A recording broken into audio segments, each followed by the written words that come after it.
Okay, also work stressors, getting, career-driven society. Work stress can be caused by such things as job dissatisfaction, exhausting workload. You talked about that in your statistic. Insufficient pay. People going to work and working really hard and then going home and not even have enough money to pay their bills. So insufficient pay. Or losing pay. their entire retirement after they've worked for so long. Oh, and I know. And then thinking they have the nest egg there. Yeah, I can see how that could be stressful. It's crazy. Office politics, conflicts with bosses and coworkers. We don't even want to go there. Yeah. Let's just drop that one for right now. Social stressors, social situations, poverty, financial pressure, racial and sexual discrimination, or even harassment can cause a lot of stress. I mean, we don't even think about these things in the daily life. We just kind of go along, and all this stuff is happening to us throughout the day. All of this is happening to us, and it's all just adding a little bit of that, tighter and tighter and tighter, holding on a little bit more. So what can we do, Mitchell? Okay, what can we do? Let's see. Give me some hope I here, do. buddy. I have some really good hope. I'm just going to say one more thing about what this. I'm just going to go on to this is going to top it all off. This is actually going to give you a really good idea of what all of this we've been talking about, really as it manifests in your body, what you can expect to experience with all that stress. So, stress in your health. It says many medical conditions are caused by exacerbated or exacerbated by stress. And here's a few of them. We've got chronic pain, migraines. We talked a little bit about that a couple of weeks ago, like 70% of the population or something suffers from migraines. It was I don't recall the statistic, but I know a lot of people who have them, and they go to their doctors and they get medications, and they have the MRIs, and they do everything that they know how to do, and the medical staff is right there supporting them. But I hear a lot of times people say, they tell me I need to relax, and I just don't know how to do that.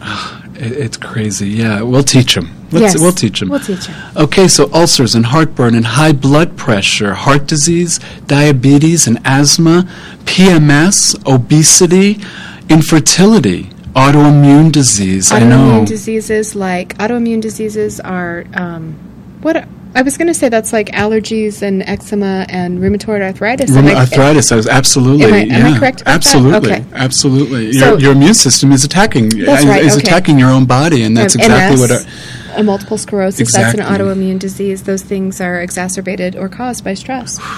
Man. Irritable bowel syndrome, we said we're going to do a whole show pretty much on that, or part of a show on that, and skin problems. I know for kids that are under a lot of stress and those teenage years, the last thing they need is those, skin problems. I know when I was, part of that is puberty, but I make up that part of puberty is stress too. So I remember as things those starts times. changing, Yeah. I know I hated that time in my life when all that face stuff was showing up. I'm so glad I don't do that anymore. The good things about being in your 50s. Yes. No pimples. No more acne.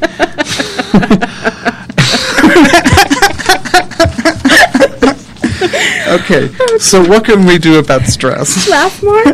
Laugh more, that's always a good thing, and I know that's why I love you, because we do so much of that. Okay, so I got this great article from the Mayo Clinic in New York about relaxation techniques, learn ways to calm your stress, and it talks about the benefits of relaxation techniques. So I'm going to talk a little bit about that. Okay, the benefits. The benefits of relaxation. Okay, so practicing relaxation can improve how you physically respond to stress. And here's some of the ways that happens in your body. Slowing your heart rate, just slowing things down. And how would you do that? Just by breathing or moving more slowly, or? Well, we'll talk a little bit about some of the ways to do that, but it could be, you can do that in so many different ways, from yoga to Tai Chi to just breathing. Herbert Benson wrote a great book called The Relaxation Response, and he just talks about breathing. He went and learned in Nepal transcendental meditation and studied that for years and years, and brought back sort of an easy version of that for training wheels, sort of for us Westerners out here. And it's really about breathing, and on every exhale, you just whisper the word peace. Oh, nice. And just do that for 2 or 3 minutes, and that automatically starts slowing your heart rate. I do know that when we take a deep breath like this, Your diaphragm pushes on your vagus nerve right under here, and that vagus nerve stimulates relaxation. So even just 3 or 4 really deep breaths where you just really fill up your lungs can have an almost immediate response. That's why I think all that advice before, like if you get irritated, count to 10 and take a deep breath. So good sound advice. And you know, it's really fun as you start practicing that in the world and you just, you know, consciously take that deep breath, you'll start noticing. Do it in a public place, like on a bus or a train or in a classroom, and as soon as you take that deep breath, some people are going to look at you like you're crazy. Like, what are you doing breathing like that? You know, or talking to trees. Or talking to trees. But most people in the room, you'll notice, will mimic you and automatically take that really deep breath. I find it so interesting that as humans, we live on oxygen, and breathing seems so unnatural for most people. We do this really shallow breathing, you know, like Brandy was saying before, stimulate that vagus nerve, really allow yourself to go into that wonderful place of relaxation. And breathing, conveniently, we can do that wherever we are. And we do. So that's a good start. Breathe. Okay, lower blood pressure, slowing your breathing rate is a really good relaxation technique. Increasing blood flow to major muscles, and that's happening also by breathing and just relaxing. And it also relaxation reduces all that muscle tension in your body. It feels so different to be in your body. Mm-hmm. And also for people that are heavy, sometimes when they start learning how to relax and as they start letting go, they actually start releasing some of what they've been holding onto that is showing up and manifesting as excess weight. Yes. So it's amazing. Just relaxing can actually help you to lose weight. Yes. Okay, so you may also gain some overall health and lifestyle benefits from these relaxation techniques. This is really great. Fewer physical symptoms, less headaches and back pain. I'm for that. Yeah, me too. That sounds really good. Fewer emotional responses, so less anger and less frustration. I think everybody could use a little bit of that. I'm for that. I'm an advocate. Okay, more energy. I'm for that. Mm-hmm. That's always a good thing. Improved concentration, greater ability to handle problems. So that's a really good thing. Once again, back to the video that it was saying, when you have the stress response, the clip we just showed, when you have the stress response, you're less able to handle problems. You don't have the concentration. And the Mayo Clinic is saying, you handle your stress, you get these things back. Excellent.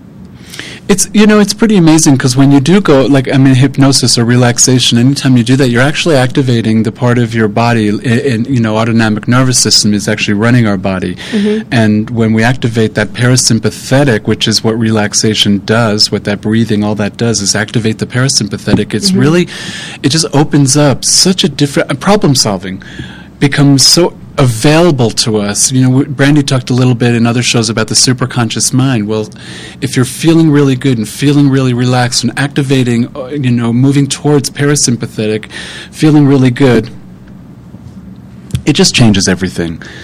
Yes. So do we want to show the clip on the parasympathetic and sympathetic nervous system again, or do we want to just go on and keep talking about Which clip are we talking about? The one, the really sciencey guy that shows this is the sympathetic. Yeah, let's show that one again. Let's show that one again. That'll be good. And then I'll talk a little bit about what he talks about, and then what? Okay, well, there's that other clip right after that where Christopher Lepisto is talking about ways to relax your body in the bear and stuff like that. Yeah, I love that. Before? We have. Let's do that again because that really ties into what we're talking about. Do we have time for all that? Yeah. We'll show those back to back. Okay, cool. Okay, so let's go to that.